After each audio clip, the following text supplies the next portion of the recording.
大家好，我是超子，今天给大家分享一道脆皮炸鸡，一口咬下去嘎嘣脆，配上一杯啤酒，生活有滋又有味。可以用这种方法炸鸡腿、鸡翅、鸡排等等。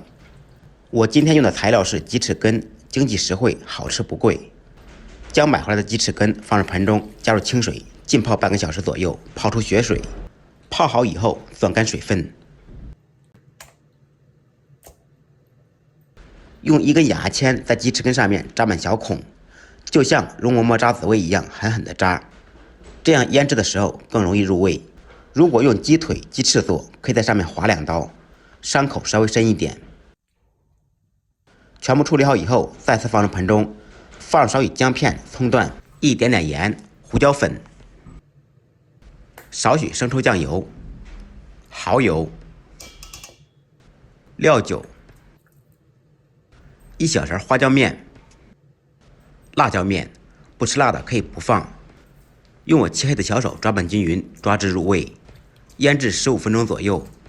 利用这个时间准备裹粉，碗中放入普通面粉、玉米淀粉、面粉、淀粉的比例为3:1，放入一点点13香，将2种面粉用勺子搅拌均匀。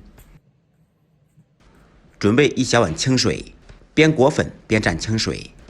腌好的鸡翅先裹上一层粉，沾满全身以后，再迅速蘸上清水，再次裹粉，反复重复3、4遍左右，这样粉才能均匀地挂在鸡翅上面，从而炸制的时候形成鱼鳞片。注意蘸水的时候，在水中停留的时间不要太长，蜻蜓点水，微微一蘸就可以了。用这种方法将所有的鸡翅处理完。裹完粉的鸡翅先不要着急炸，静置4、5分钟左右，这样面粉吸收水分，从而炸制的时候不容易脱落。起锅做宽油，油温4成热，150度左右。放进一根筷子冒小泡时，油温就可以了。放入裹好粉的鸡翅，无论是炸鸡翅还是炸鸡腿，刚开始油温不要太高，用中小火紧炸的方式来处理。全部放进去以后，改开中小火，紧炸6分钟左右。如果一开始用高油温的话，里面会炸不透，外面就炸老了。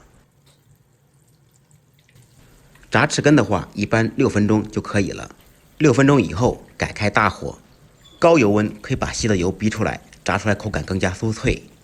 开大火炸约2分钟左右，将鸡翅炸至表皮金黄酥脆。